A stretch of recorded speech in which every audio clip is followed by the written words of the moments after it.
오늘 하나님께서 우리에게 주시는 말씀은 구약 성경 호세아 6장 1절에서 6절까지 말씀입니다.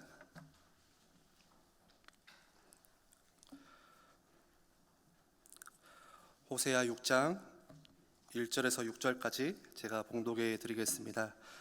오라 우리가 여호와께로 돌아가자. 여호와께서 우리를 찢으셨으나 도로 낫게 하실 것이요 우리를 치셨으나 싸매어 주실 것임이라. 여호와께서 이틀 후에 우리를 살리시며 셋째 날에 우리를 일으키시리니 우리가 그의 앞에 살리라. 그러므로 우리가 여호와를 알자. 힘써 여호와를 알자. 그의 나타나심은 새벽 빛같이 어김없나니 비와 같이 땅을 적시는 늦은 비와 같이 우리에게 임하시리라 하니라. 에브라임아 내가 내게 어떻게 하랴. 유다야 내가 내게 어떻게 하랴. 너희의 인애가 아침 구름이나 쉬 없어지는 이슬 같도다. 그러므로 내가 선지자들로 그들을 치고 내 입의 말로 그들을 죽였노니 내 심판은 빛처럼 나오느니라.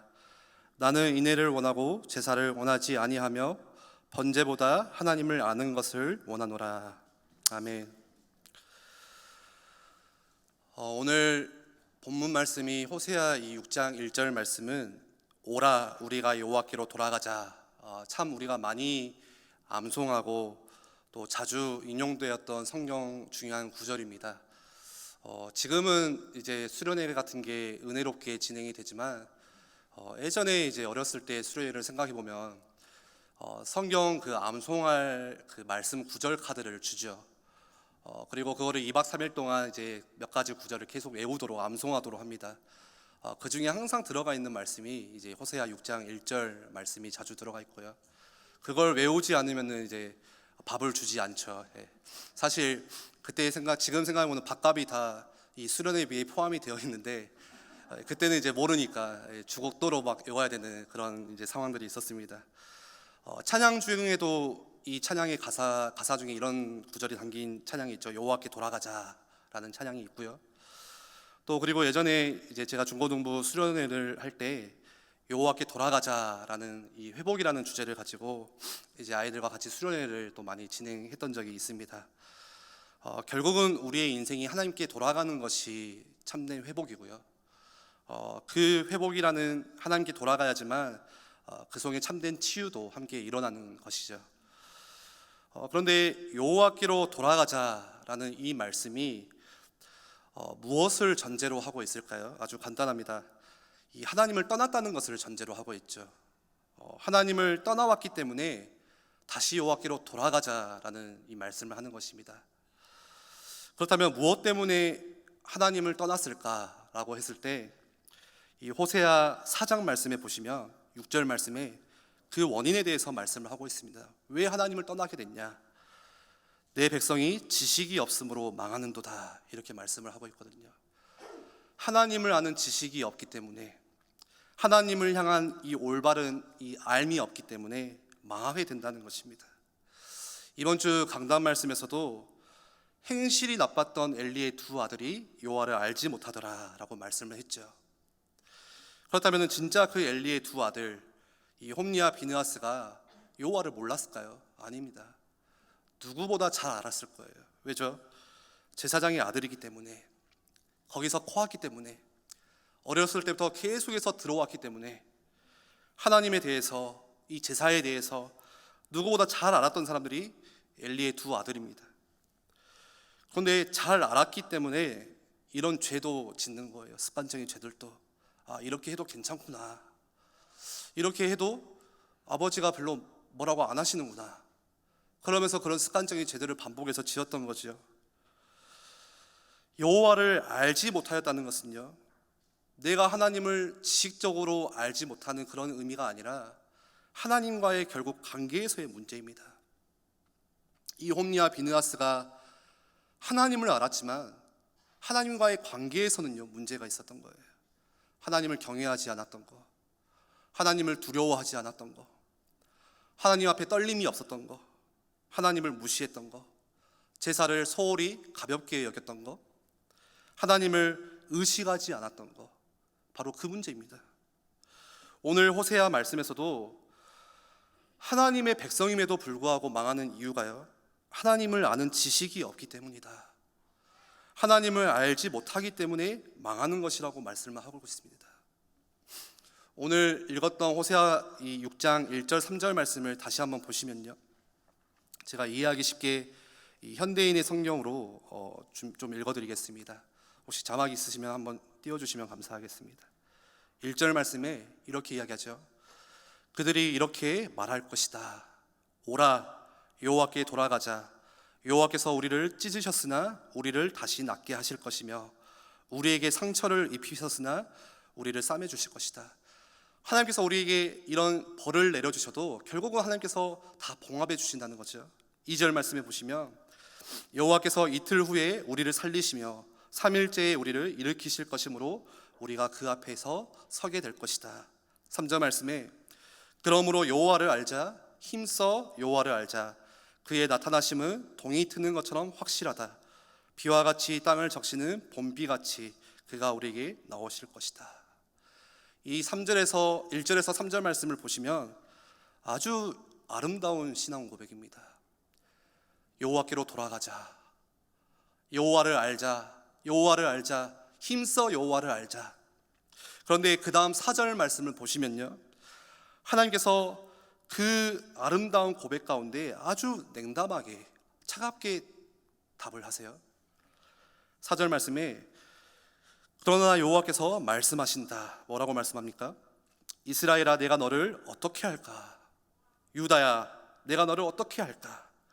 너희 사랑이 아침 안개와 같고 일찍 사라지는 이슬과 같구나. 이 지식이라는 것은요, 내가 본 거, 또 내가 들은 거, 내가 배운 거, 경험한 것이기 때문에 그렇게 잘 잊혀지지가 않습니다. 희미하게라도 이 시간이 많이 지나도 희미하게라도 기억을 하고 있는 게 지식이에요. 그런데 관계는 그렇지가 않아요. 하나님은 지금 여호와를 알자, 여호와를 힘써 알자라고 하는 그 고백 앞에 하나님께서는 뭘 이야기하고 계세요? 사랑을 이야기하고 계세요. 너희 사랑이 아침 안개와 같고 일찍 사라지는 이슬과 같다. 아침 안개, 이슬, 어떤 이미지가 떠오르십니까? 하루 종일 있는 게 아닙니다. 아침 안개, 이슬, 해가 뜨면요, 금방 사라지는 것들이에요. 아주 잠시입니다. 아주 잠깐의 것들입니다. 우리가 지금 하나님을 알자, 여호와께로 돌아가자, 하나님을 힘써 알자, 그렇게 막 길을 써서 외치고 결단하고 도전하고 암송하고 있는데 하나님은 뭐라고 말씀하시냐? 아침 안개와 같이 없어져 버린다는 거예요. 이런 경험 많이 해보셨죠? 저는 많이 해봤거든요. 이 3박 4일 이 수련회 할 때는요, 그렇게 말씀을 막 붙잡으려고 애를 쓰고요, 뜨겁게 찬양하고, 3부 때는 손 안 들고 하는 찬양이 거기 가면요, 막 손이 막 두 손 다 들어져요. 눈물로 이렇게 나오고요, 막 눈물 흘리면서, 평상시에 골방에서, 예수님은 골방에서 기도하라고 하셨는데 골방에서는 무릎 꿇지도 않는 그 무릎이 이상하게 수련회 가면 막 무릎이 그냥 이렇게 막 꿇어집니다.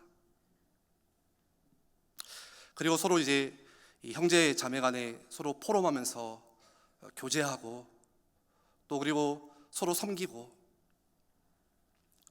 그런데 막상 수련회가 마치고 끝나면요, 언제 그랬냐는 듯이 세상 사는 게 너무 바쁜 거예요. 세상 살이가 바빠요. 하나님의 영광을 위해서, 하나님의 일을 위해서 내가 복음 들고 나아갑니다 했는데 바빠요. 청소년 시절 때는 대학 하면서 다 잊고 살아요. 대학 가야 되기 때문에. 대학 가면요, 또 취직하면서 다 잊고 살고요. 취직하면요, 이제 결혼해야죠. 자녀 낳아야 되고.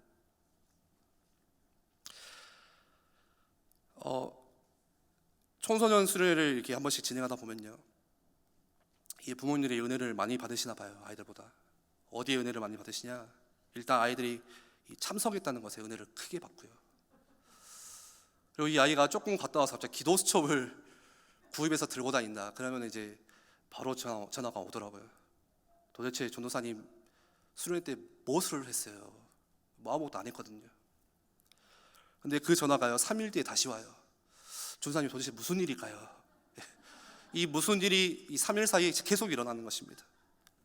돌아가는 거죠. 하나님을 알자, 여호와께 돌아가자, 힘써 알자. 막 애를 쓰는데요, 막 토를 하는데요, 막 이렇게 아둥바둥 하는데요, 전혀 내 삶 가운데서는 이 변화없는 이런 모습을 보시면서 하나님이 아픈 가슴을 가지고 물어보시는 거예요. 내가 너희를 어떻게 할까? 유다야, 어떻게 하면 좋겠냐? 너희 사랑이 아침 안개와 같고 너희가 하는 그 사랑이 지금 일찍 사라지는 그 이슬과 같다. 그러면서 하나님께서 하시는 말씀이 있죠. 6장 6절 말씀에 나는 인애를 원하고 제사를 원하지 아니하며 번제보다 하나님을 아는 것을 원하노라. 이게 하나님의 마음이고 하나님의 심정입니다. 나는 인애를 원한다. 인애는 무엇이죠? 내가 원하는 것은 변함없는 사랑이다. 이 인애라는 것은요, 히브리어로 헤세드입니다. 헤세드. 사랑이에요, 사랑. 변함없는 이 하나님께서 베푸시는 사랑. 사실 이 호세아 말씀에서 이 고멜이라는 여자가 나오죠. 계속해서 그 다른 남자와 바람을 피고 심지어는 바람 피다가 잡혀가 버렸어요. 지금으로 할 것 같으면 어디 잡혀간 거예요. 이렇게 인신매매 같이. 근데 하나님은 또 다시 가서 사랑해라. 이유도 묻지 말고 다시 데려와라. 그게 인애, 이 헤세드라는 단어거든요. 하나님께서 원하시는 것은 아침 안개와 같이 이슬과 같이 갑자기 있다가 없어지는 사랑이 아니라 변함없는 사랑. 나는 너희가 인격적인 하나님을 더 알기를 원한다. 저 스스로에게 질문해 봤습니다. 나는 하나님을 아는가? 나는 하나님을 진짜로 얼마나 지금 알고 있는가? 제 스스로 대답이요, 네, 그럼요. 저는 하나님을 잘 압니다. 저는 모태신앙인걸요. 저는 목사인걸요. 그런데 아니에요. 그저 설교 몇 개 들어서 아는, 지식으로서 아는 하나님이 아니라 지금 나에게 이 변함없는 사랑을 베푸시는, 이 헤세드 사랑을 베푸시는 그 인격적인 관계 속에서 얼마나 하나님을 알고 있냐는 거예요. 그 아는 것은 지식이 아닙니다. 아무도 알지 못하는, 내 옆 사람도 알지 못하는 하나님과 나의 1대1의 긴밀한 그 깊은 관계 속에서의 하나님을 알아가는 것. 우리가 이 누군가를 안다라고 하잖아요. 나 누구 알아. 저 고등학교 때는 이제 그런 허세가 있었어요. 청소년들이. 야, 농성도에 누구 하냐? 야, 저기 충장도에 누구 하냐? 걔 잘 친대. 나 걔 알아. 그게 진짜 아는 것입니까? 걔는 모르거든요. 나는 이성현 목사를 안다 라고 할 때, 이성현 목사는 키가 178이야. 좀 요즘에 많이 먹어가지고 살이 좀 불어가지고 세 자릿수야, 몸무게가. 대학을 4번이나 떨어졌대. 사수해가지고 머리가 좀 많이 벗겨졌어. 좀 수줍음이 많은 것 같아. 그게 진짜 저를 아는 건가요? 그게 저를 아는 거예요? 아니에요. 제가 지금 뭘 할 때 행복한지 모르시죠? 어떤 일에서 제가 슬픔을 느끼는지, 무슨 일로 내가 요즘에 아픔을 느끼고 있는지, 요 근래 제가 어떤 일에 몰두하고 있는지, 무엇 때문에 요즘에 고민하고 있는지, 저를 안다는 것은 그저 눈으로 보여지는 이 외형적인 모습이지 사실 저에 대해서 아는 게 하나도 없는 거예요. 내가 오랜 시간 신앙생활에서 하나님을 안다. 나는 모태신앙이기 때문에 하나님을 알아요. 저는 교회의 중직자이기 때문에 하나님을 압니다. 라고 하는 그 알미요, 그 정도로 피상적일 수도 있다는 것이에요. 피상적이라는 것은 이 깊이 이 속의 알맹이를 이야기하는 게 아니라 그냥 거달기를 이야기하는 거죠. 그렇다면 우리가 어떻게 하나님을 알아갈 수가 있습니까? 지금 이 호세아 말씀에서는 하나님을 향한 지식이 없어서 망하고 있다, 그 지식이 없어서 변질되어 가고 있다. 그렇다면 어떻게 우리가 하나님을 올바르게 알아갈 수가 있습니까? 마음이 담긴 예배의 회복이 있어야 되는 것입니다. 오늘 다른 것보다 이 예배라는 관점에서 오늘 이 말씀을 좀 나누고자 하는데요, 오늘 6절 말씀에 보니까 나는 인애를 원하고 제사를 원하지 아니하며 번제보다 하나님을 아는 것을 더 원하노라. 나는 인애를 원하고 제사를 원하지 않는다라는 이 말씀이요, 제사 필요 없어, 번제 필요 없어, 그냥 나한테 인애만 가져다 줘, 이런 뜻이 아니에요. 하나님은 제사를 원하세요. 단 제사를 원하시는데 뭐가 포함된? 인애가 포함된 제사를 원하시는 거예요. 이 당시에 이 이스라엘 백성들이 변질하게 된 것은요, 그 원인은요, 다른 것이 아니라 이방 그 가나안의 영향을 받았기 때문에, 가나안 종교의 영향을 받았기 때문에 그렇습니다. 오늘 우리가 신앙생활을 하는 데 있어서 뭔가 내 영적인 감각이 무뎌지고 있다, 뭔가 애정 같지가 않다, 뭔가 이 예배를 드리는데도 전혀 마음이 이렇게 뭐가 없다, 하나님 앞에서 내가 변질이 일어나고 또 내가 하나님을 멀리 떠나가게 된 것은요, 어떤 큰 사건 때문에 내가 하나님을 떠나기로 결심해서 각오해서 그렇게 떠났다기보다는 이 하나님의 첫사랑을 잃고 하나님의 처음 마음을 잊는 것은요, 이 온 세상이 악하기 때문에 거기에 발을 딛고 살다 보니까 저절로 그렇게 되어지는 거예요. 어떤 큰 시험이 와가지고 어떤 큰 상처를 입어가지고 내가 하나님을 떠나야겠다 하는 사람은요, 많지가 않아요. 뭐 때문에 떠나냐? 세상에 살다 보니까 떠나는 거예요. 저는 담배를 안 핍니다. 그런데 담배 연기가 그윽한 공간에 제가 2시간, 3시간 있으면요, 이 머리부터 발끝까지 이 냄새가 배이게 돼요. 저한테 저절로 그렇게 되어지는 거예요. 마찬가지입니다. 우리가 세상을 살다 보면은 세상의 영향을 안 받을 수가 없어요. 저절로 그렇게 흡수되어 들어와요. 세상의 방식, 세상의 방법, 세상의 아이디어, 세상의 생각, 심지어는 세상이 가지고 있는 고민, 염려, 문제 그대로 들어와요. 이번 한 주간 벌써 말씀 들은 지 이 월할 수요일밖에 안 됐거든요. 이번 지금 3일 동안에 무엇 때문에 마음이 아프셨습니까? 내가 복음을 못 전해서 너무 아프다.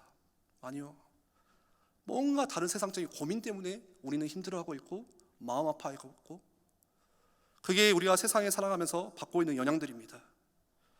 이스라엘 백성들도 마찬가지예요. 왜 그렇게 변질되고 왜 그렇게 하나님 앞에 제사를 드리는데 형식적인 제사를 드렸냐? 형식적이라는 것은 뭐예요? 껍데기를 가지고 드렸다는 거예요. 마음의 정성 없이. 그 당시에 이 농경 문화에 속해 있는 이 가나안 문화 속에서는요, 이 종교가 가지고 있는 역할과 기능이 딱 한 가지였습니다. 뭐냐? 어떻게 하면 우리가 이제 농경 문화니까 이 농사를 우리가 잘 지을 수 있겠냐? 여기에 이제 이 먹고 사는 게 달려 있으니까 이 고민이 크겠죠. 그렇다면 우리가 어떻게 농사를 잘 짓도록 도움받을 수 있을까? 그러면서 그래서 비를 주관하는 바알 신에게 가서 제사를 잘 드리면 바알 신이 비를 잘 내려줘서 이 농사를 풍요롭게 해주는 것이구나. 이게 가나안 종교가 가지고 있는 이 기능이고 역할 딱 한 가지 핵심이에요. 딱 이거 하나예요. 그래서 이 가나안 종교는요, 마치 뭐와 같냐? 이 자판기와 같아요. 자판기에 동전을 두고 누르면 음료수가 나오는 것처럼 이 신과 인간과의 관계가요, 인간적인 관계가 아니라 인격적인 관계가 아니라 그냥 기계적인 관계인 거예요. 그저 이런저런 절차를 따라서 제사를 내가 잘 지내면 그 신은 그 광경을 지켜보시고 비를 내려주시는 이런 관계라는 거예요. 마치 그 기브의 테이크 같은 거죠. 내가 줄게, 너도 나한테 줘. 너도 달라. 그런데 이스라엘 백성들이 이런 가나안의 종교의 영향을 받았다는 거예요. 그래서 하나님께 제사를 드리는데 뭐가 중요해요? 마음이 중요한 게 아니라, 중심이 중요한 게 아니라 형식과 절차가 너무나도 중요한 거예요. 레위기 말씀에서 가르쳐준 그대로 이 절차를 내가 밟아서 제사를 이렇게 드리면 그걸로 충분하구나 라는 생각을 하게 된 것입니다. 그런데 우리 하나님은요, 바알신이 아닙니다. 하나님은 기계적인 어떤 형식적인 절차를 원하시지 않으세요. 하나님께서 원하시는 게 무엇입니까? 하나님은 제사를 얼마나 잘 지냈냐, 그걸 원하시는 게 아니라 하나님께서 원하시는 것은 딱 한 가지입니다. 신명기 6장 5절 말씀에 뭘 원하시는지 밝히시잖아요. 너는 마음을 다하고 뜻을 다하고 힘을 다하여 내 하나님 여호와를 사랑하라. 하나님은 그거 한 가지를 바라세요.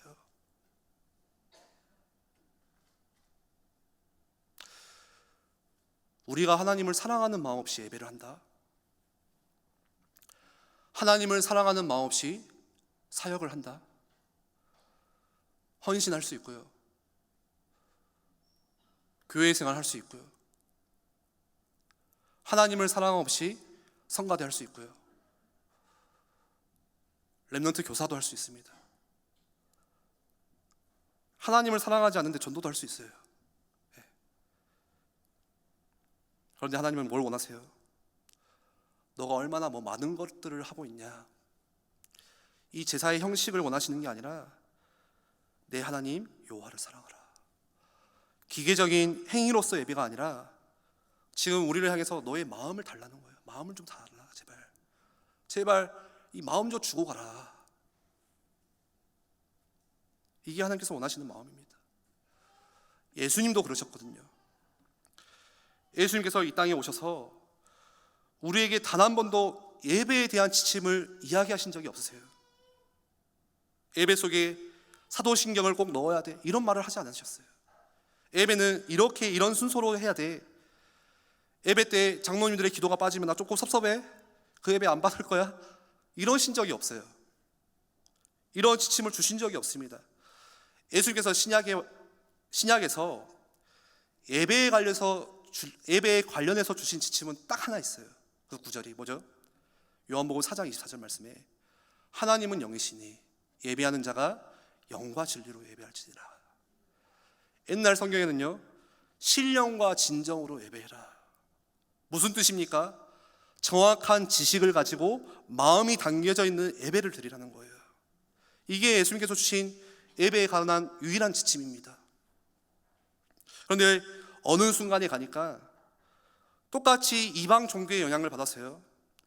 어느 날 보니까 예배의 중심보다 절차가 더 중요하고, 형식이 중요하고, 순서가 중요하고, 그것 때문에 아이디어를 내고 고민하고, 이 절차를 지키지 않으면 좀 예배가 아닌 것 같다는 생각이 들고. 그런데 이사야 1장에서 말씀하시죠. 하나님은 기계적인 형식적인 제사를 싫어하신다고 말씀하세요. 어느 정도로 싫어하시냐? 11절 말씀에 주님께서 말씀하신다. 뭐하러, 이 전라도 표현을 할 거면 뭐하러 오냐 이거예요. 네 뭐하러 왔냐? 뭐하러 나에게 이 많은 재물을 지금 바치고 있냐? 뭐하냐 너 지금? 나는 이제 순양의 번제물과 살찐 짐승의 기름기가 지겹다. 나는 이제 수송아지와 어린 양과 순염소의 이 피도 싫다. 너희가 나의 앞에 보이러 오지만 누가 너한테 그걸 요구했냐? 나는 요구한 적이 없다. 너희는 그저 나의 뜰만 밟고 갈 뿐이니라. 그냥 와서 이 주차장 마당만 밟고 간다는 거예요, 쉽게 말하면. 13절 말씀에 다시는 헛된 재물을 가져오지 말아라. 다 쓸모없는 것들이니라. 그렇다면 하나님을 알아감에 있어서 이 마음이 담긴 예배, 그게 무엇입니까? 세 가지 키워드로 말씀을 드리면요, 첫 번째는 정성이 담긴 예배입니다. 지금에야 이제 헌금할 때 우리가 편하게 헌금도 하고, 이 코로나 이후로는 이제 계좌로도 헌금을 많이 하죠. 그런데 예전에 어른들 세대 때 보시면요, 우리 윗세대들, 한참 윗세대들이 보시면 항상 이제 시장 가면은 장을 보잖아요. 그 뭐 10,000원짜리를 내고 거슴돈을 뭐 5,000원짜리, 1,000원짜리 받아오시면 그 중에서 구겨진 돈 말고 가장 새 돈, 빳빳한 돈, 이거는 항상 습관적으로 이렇게 성경책으로 꽂으시더라고요. 하나님께 드리려고. 저는 직접 보지는 못했지만 들어보기만 했는데요. 심지어는 이 구겨진 돈을 다리미로 이렇게 다리미질 하시면서 하나님께 드리려고 준비를 했다고 하죠. 그렇게 일주일 내내 그런 식으로 이 예배를 준비했던 거예요. 하나님께 내가 가장 좋은 것을 드리고 싶은 마음으로. 그래서 미국에는 그 썬데이 슈즈라고 있죠. 평일에는 안 신고 있다가 주일에 아껴놨다가 신으려고 꺼내는 신발이 있다고 그래요. 굉장히 좋은 정통이죠. 하나님께 가장 좋은 것을 드리고 싶은 그 마음, 이 정성을 담아서 예배를 준비하는 것, 그게 작은 것처럼 보이지만 거기에는요 이 중심이 같이 담겨 있는 거예요. 그런데 지금은요 아마 그렇게 생각할 수도 있어요. 무슨 그렇게까지 할 필요가 있을까? 그거 율법 아니야? 마음이 중요한 거지. 그런데 그렇게 마음이 중심이 중요하다고 이야기를 하는데 도대체 그 마음 중심 안에 어떤 정성이 같이 들어있냐는 거예요. 저는 오늘 이 말씀을 준비하면서 제 마음을 돌아봤습니다. 나는 하나님을 예배하기 위해서 어떤 준비를 하고 있냐? 나는 어떤 정성으로 지금까지 하나님을 예배하려고 했을까? 그러면서 저의 한 가지 모습이요 딱 이렇게 겹치는 거예요. 제 생각 가운데. 그게 뭐냐, 제가 영화를 좋아해서 가끔씩 이제 와이프랑 이 영화관에 가서 영화를 봅니다. 근데 영화관을 가면요 요즘에는 이제 이 스마트폰으로 다 예약을 하고 가죠. 근데 항상 가다 보면 이제 시간에 쫓겨서 갈 때가 참 많아요. 그러면 엄청 서둘러요. 막 이 첫 장면 놓치면 야 망한다. 야 이거 놓치면 다시 봐야 돼 하고 막 죽어라 뛰어갑니다. 막 차도 몰고요. 때로는 이제 미리 가서 이제 기다리고 있어요. 그리고 좀 더 영화를 즐기기 위해서 팝콘도 사놓고요, 커피도 미리 사놓고요. 어디에 앉아야 이 영화의 몰입도가 커질까, 집중이 될까라는 생각을 가지고 이 좌석도 제가 직접 고르고요. 영화 한 편을 보는데도 이런 정성들이 알게 모르게 있더라고요. 그런데 하나님을 예배하는 데 있어서 나는 어떤 정성이 있는가? 두 번째는요 키워드가 기대감입니다. 기대감을 가지고 드리는 예배. 예수님께서 베데스다 연못에 38년 된 병자에게 다가가셔서 그를 먼저 병 고쳐 주시기 전에 뭐라고 말씀하셨죠? 요한복음 5장 6절 말씀을 보니까 예수께서 그 누운 것을 보시고 병이 벌써 오래된 줄 아시고 이르시되 내가 낫고자 하느냐. 지금 예수님은 왜 이런 뻔한 이 당연한 질문을 하십니까? 당연히 낫고 싶죠. 38년의 병자이기 때문에 누가 그 병나음을 원하지 않겠어요? 그런데 왜 너가 낫고자 하느냐? 그런데 이 예수님께서 왜 이런 말씀을 하셨는가 하면요 그 앞 문장에 집중하여 보면은 그 누운 것을 보시고 병이 벌써 오래된 줄 아시고 이르시되. 지금 이 38년의 병자는요 낫기를 간절히 원했지만 수도 없이 수많은 좌절감을 맛봤고 수많은 절망감을 체험했고 도무지 안 되더라 하는 그 상황에 놓인 거예요. 그런데 주님은 그 38년 된 병자에게 병을 고쳐주기 전에 먼저 뭐를 회복하여 주십니까? 기대감을 먼저 회복시켜 주시는 거예요. 네가 낫고자 하느냐? 너가 그동안 수없이 애썼지만 잘 안 되는 거 나도 잘 안다. 그러나 지금 너 앞에 있는, 너가 대면하고 있는 이 예수 그리스도는 너를 고쳐낼 수 있는 능력을 가지신 메시아가 되신다. 그렇기 때문에 기대감을 회복해야 된다. 이걸 먼저 가르쳐 주시기 위해서, 회복하여 주시기 위해서 물어보신 거거든요. 너가 낫고자 하느냐? 이 예수님의 질문이요 오늘 이 시간에 함께 예배하러 오는 우리 모두에게 주님 주시는 메시지입니다.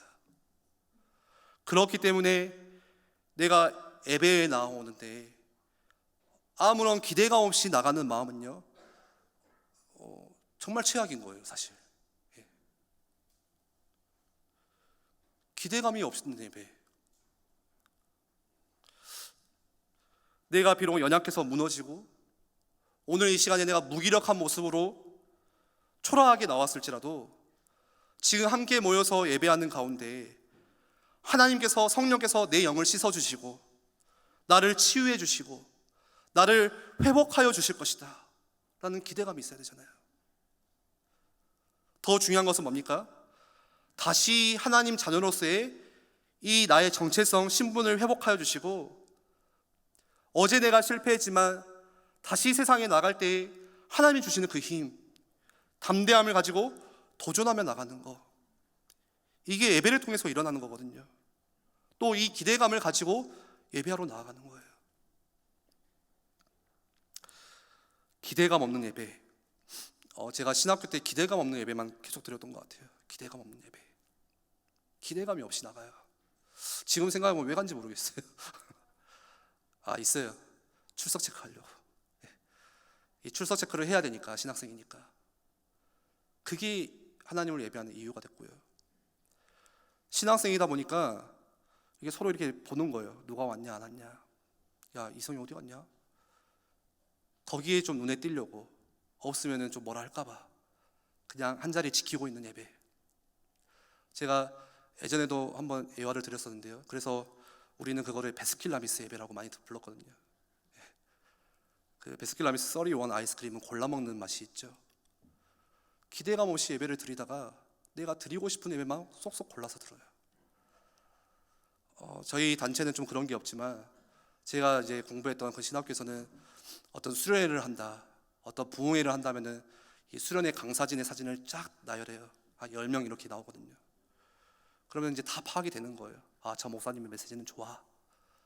저분은 사역을 뛰어나게 하시니까 우리가 배울 게 많아. 저 목사님은 누군지 모르겠어. 저 목사님 조금 저번에 보니까 졸리던데. 다 거르는 거예요. 거르고. 오늘 이성현 목사, 부목사 메시지 안에 거르는 거예요. 그럴 수 있다는 거예요.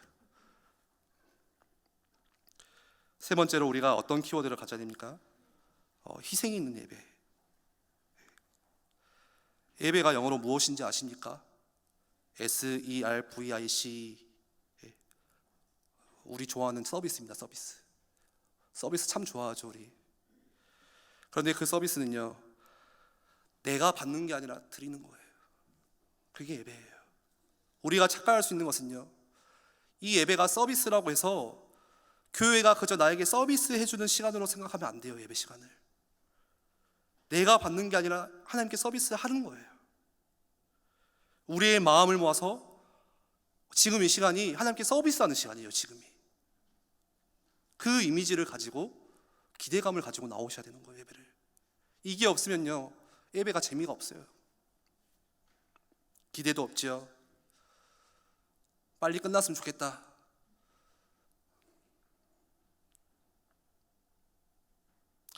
예배는 내 만족을 위해서 드리는 게 아닙니다.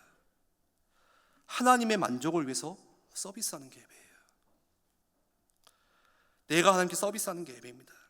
그래서 예전에는 예배를 본다 이렇게 표현을 많이 했죠. 근데 조금 바뀌어가지고 이제 예배를 드린다, 조금 더 나은 표현들을 하는데요. 사실 조금 더 정확하게 표현하면요, 예배하러 가자, 하나님께 우리 서비스하러 가자, 이게 더 옳은 표현입니다.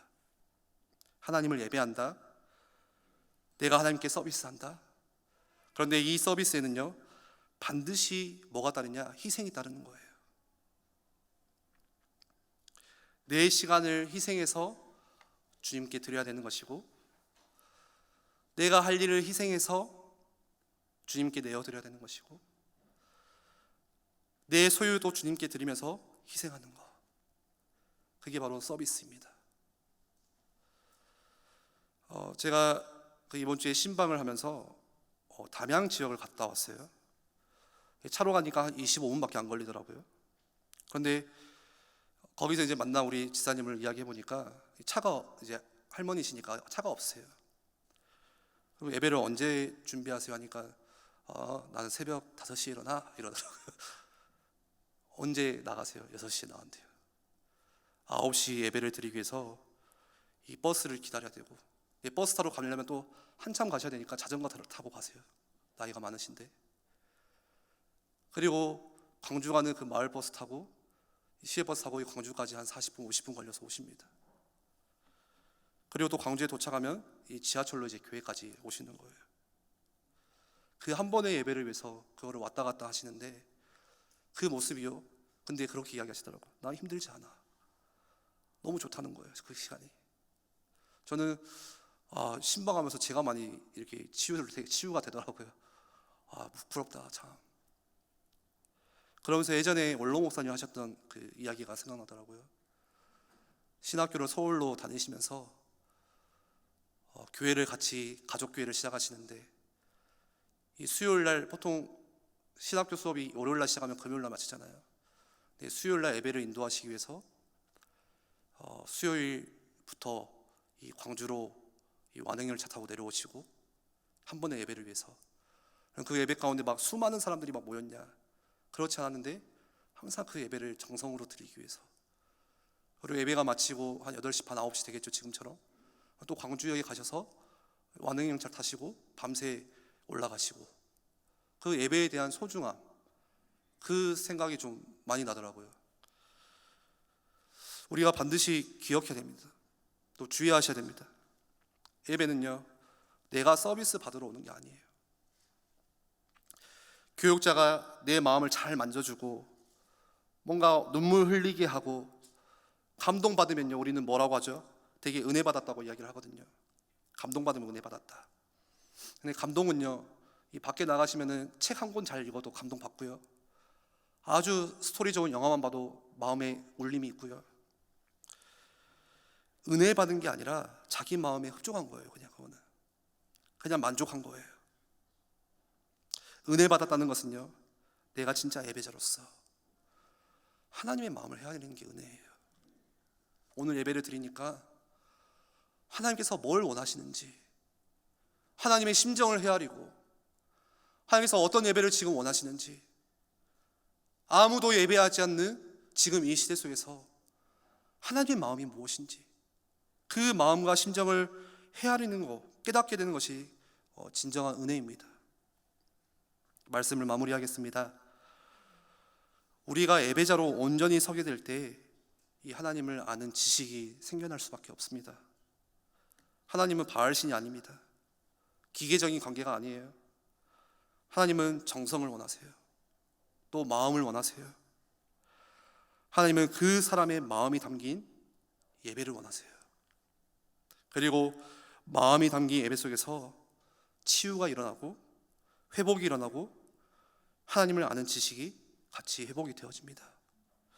그래서 오늘 끝으로 지난번 강단 말씀에도 나왔듯이 예배를 점검한다는 굉장히 중요한 것 같아요. 내가 예배를 얼마나 참석하고 있냐, 이 현장 예배를 가고 있냐, 물론 그것도 점검이겠지만 오늘 나는 뭘 준비하고 있는가, 예배를 위해서 어떤 준비를 하고 있는가. 그냥 마당만 밟고 가는, 그냥 앉아있다 돌아가는, 그냥 서비스 받으려고 온 예배인가. 어떤 마음을 가지고 하나님을 예배하고 있는가. 나는 한 주간 어떤 정성으로 중심으로 오늘 이 예배를 준비하여 왔는가. 아마 오늘 말씀을 들으시면서 많이 찔리실 거예요. 사실 제가 제일 찔립니다. 에이, 너나 잘하지. 이 말씀을 듣다 보면요, 정죄하기 마련이거든요. 그 예배 안 드리는 지금 집에 있는 그 누구, 그게 아니라 나예요. 나의 예배, 하나님과 나의 속에서 점검하고 회복하는 예배가 살아나면요, 우리의 영은 방황하다가도 다시 돌아오는 것입니다. 예배 회복이 모든 것의 회복인 줄 믿습니다. 우리 한번 같이 기도하겠습니다.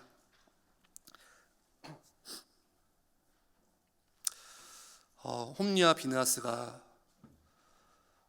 제사장이기 때문에 누구보다 예배를 많이 드렸을 거예요. 이 예배의 숫자를 따진다 하는 게 좀 웃기지만 가장 예배를 많이 드렸던 사람들입니다. 제사 준비도 가장 많이 했고요. 그런데 중요한 것은요, 하나님을 향한 마음 없이 하나님과의 관계 속에서의 그 인격적인 알아감 없이 그냥 기계적인, 그냥 형식적인, 마치 바알 신을 섬기는 것처럼 그렇게 예배했다는 것입니다. 오늘 우리의 예배를 점검해 봐야겠죠. 나는 예배를 잘 드리고 있다. 그 기준이 도대체 무엇입니까? 뭘 가지고 나는 예배를 잘 드리고 못 드린다고 생각을 하십니까? 보이지 않는 영과 진리로 하나님을 예배하는 마음, 아니 우리의 마음이 하나님 우리를 붙잡아 주시고, 저는 잘 안 되지만 또 넘어지지만 성령께서 나에게 역사하여 주시옵소서. 우리 한번 같이 기도하겠습니다.